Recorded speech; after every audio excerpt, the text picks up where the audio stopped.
Hello and welcome to PH Maths. Today's explainer is Pythagoras' Theorem.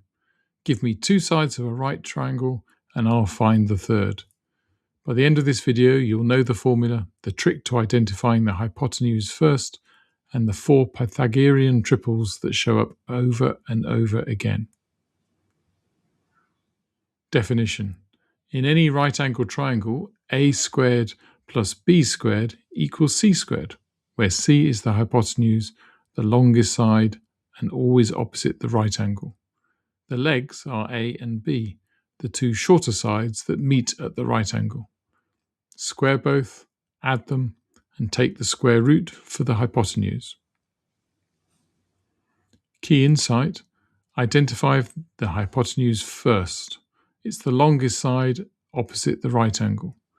Once you know which side that is, you can write your equation correctly. If you're solving for one of the shorter sides, rearrange.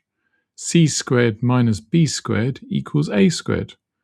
And memorize the famous triples 3, 4, 5, 5, 12, 13, 8, 15, 17, and 7, 24, 25.